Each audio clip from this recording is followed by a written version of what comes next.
Faut se l'avouer, l'histoire humaine est parsemée de personnalités remarquables qui laissent une empreinte indélébile par leurs exploits, mais aussi leurs contributions uniques. Parmi ces figures historiques, Valentina Vassilieva, une femme russe du 18e siècle, se distingue par un exploit particulièrement impressionnant et unique. Elle est souvent citée comme la mère ayant eu le plus grand nombre d'enfants dans l'histoire documentée. Et on estime qu'elle en a eu pas moins de 70. Donc aujourd'hui, à l'émission, on retrace l'histoire et mais peut-être également la légende de la femme ayant eu le plus d'enfants au monde. C'est parti!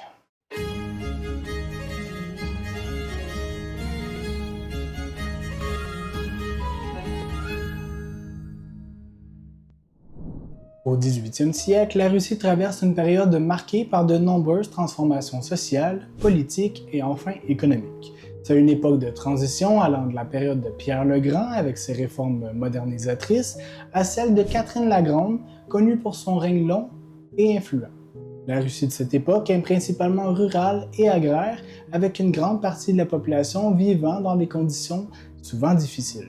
Dans ce contexte, la famille et la reproduction sont des éléments centraux dans la vie sociale et culturelle. Les familles nombreuses sont courantes, en partie à cause des taux élevés de mortalité infantile et des besoins de main-d'œuvre pour les travaux agricoles. Toutefois, même dans ce contexte, la fécondité extraordinaire de Valentina, on va l'appeler juste Valentina parce que c'est beaucoup plus simple, se distingue de manière plutôt spectaculaire et on va le voir. Valentina est l'épouse d'un paysan nommé Féodor Vassiliev, vivant dans un village de la région de la Soya, près de Moscou. Ce qui rend Valentina particulièrement remarquable est le nombre impressionnant d'enfants qu'elle met au monde au cours de sa vie. Selon les archives, elle aurait donné naissance à un total de 69 enfants en 27 grossesses. Ça commence à faire beaucoup de bouches à nourrir tout ça. Parmi ces 27 grossesses, elle aurait eu 16 paires de jumeaux, 7 ensembles de triplés et enfin 4 ensembles de quadruplés.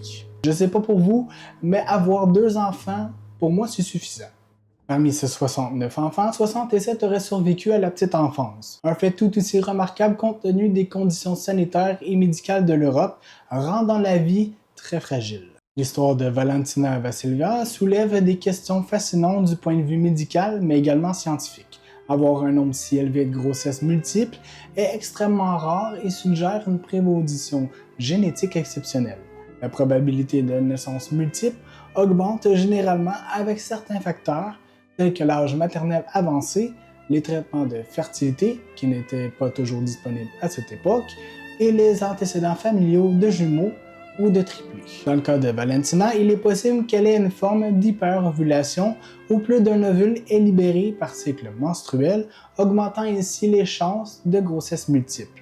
Les détails scientifiques de son état de santé ou de ses antécédents familiaux ne sont pas bien documentés, rendant difficile toute conclusion hâtive, donc prudence ici. Son cas reste un sujet d'intérêt et de spéculation parmi les historiens et les communautés scientifiques. L'exploit de Valentina Vassilieva laisse une empreinte durable dans l'histoire de la culture populaire. Son histoire est souvent citée dans des contextes variés, de discussions sur la fécondité humaine aux débats sur les records du monde. Son cas est fréquemment mentionné dans le livre des records Guinness et de diverses publications traitant des records de fécondité. Enfin, l'histoire de Valentina est également une réflexion sur les conditions sociales et culturelles de l'époque. La Russie du 18e siècle, comme de nombreuses sociétés agraires, valorise les familles nombreuses par leur capacité à contribuer au travail familial et à la survie de l'économie. Dans ce contexte, la capacité de Valentina à donner naissance à un si grand nombre d'enfants aurait été vue comme une bénédiction ou une source de fierté familiale. Bon, c'est bien beau tout ça, mais les faits historiques dans tout ça, est-ce qu'on en est certain de tout ça? Eh bien, documenter les exploits comme ceux de Valentina présente des défis uniques. Les enregistrements historiques de l'époque sont souvent inégaux et sujets à des erreurs. Les registres de naissance, de décès et de mariage peuvent être incomplets ou incorrects et les informations transmises oralement peuvent être embellies ou mal interprétées au fil du temps. Malgré tous ces défis, les récits de la vie de Valentina perdurent en partie grâce à l'énormité de son exploit.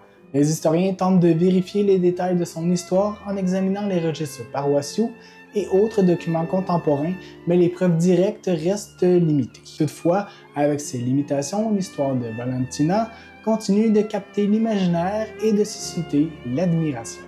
Les femmes comme Valentina, qui ont eu de nombreuses grossesses, sont souvent célébrées pour leur rôle dans la contribution de la lignée familiale et la contribution à la communauté.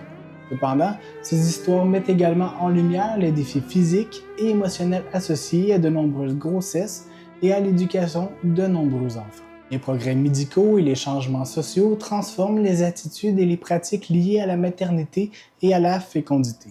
Aujourd'hui, les familles nombreuses sont moins courantes dans de nombreuses parties du monde et les options pour le contrôle des naissances et les soins de santé maternelle ont considérablement évolué. Néanmoins, les histoires de femmes comme Valentina Vassilieva rappellent l'extraordinaire résilience et les capacités des femmes à travers l'histoire. Enfin, Valentina Vassilieva et son mari Féodor sont des paysans vivant dans une Russie rurale où les conditions de vie sont souvent rigoureuses. Les familles doivent se soutenir mutuellement pour survivre et prospérer. Dans cette société agraire, avoir de nombreux enfants est non seulement valorisé, mais aussi nécessaire. Chaque enfant représente une paire de mains supplémentaires pour rôder les travaux agricoles essentiels à la survie de la famille. Il ne faut pas l'oublier, la communauté joue également un rôle crucial dans la vie des familles nombreuses. Les villages sont souvent de petites communautés où tout le monde se connaît et où l'entraide est courante.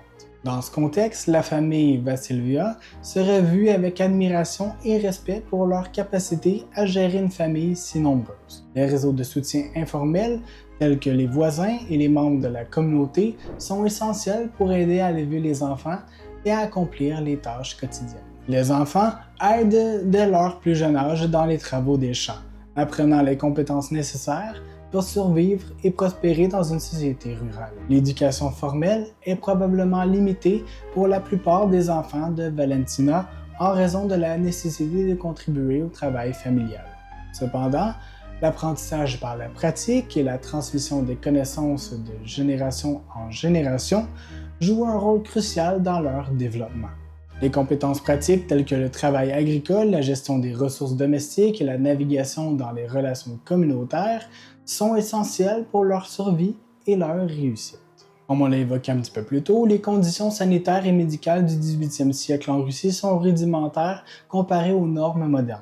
Les accouchements ont lieu à domicile, souvent assistés par des sages-femmes locales et des membres de la famille. Les complications pendant la grossesse et l'accouchement sont courantes, et l'accès aux soins médicaux est limité, en particulier dans les zones rurales. Le fait que Valentina ait survécu à 27 grossesses est remarquable en soi. De plus, la survie de 67 de ses 69 enfants à la petite enfance est également exceptionnelle. Cela pourrait indiquer une combinaison de facteurs tels que la résilience génétique, un environnement relativement sain et peut-être des connaissances pratiques sur la santé et la nutrition au sein de la famille. Les témoignages et les récits historiques sur Valentina proviennent principalement de registres paroissiaux et d'autres documents contemporains. Ces sources, bien que précieuses, peuvent être incomplètes ou sujettes à des erreurs comme je l'ai déjà mentionné. Les historiens tentent encore de collaborer les récits avec d'autres preuves disponibles, mais il reste des incertitudes quant aux détails précis de sa vie ainsi que sa famille. Aujourd'hui, l'histoire de Valentina Vassilieva continue de résonner non seulement en tant que curiosité historique, mais aussi comme une réflexion sur la diversité des expériences humaines. Elle met en lumière les défis et les triomphes associés à la maternité, la résilience des femmes et l'importance des familles dans la survie et les succès des communautés humaines. Les avancées médicales et sociales modernes offrent de nouvelles perspectives sur des histoires comme celle de Valentina.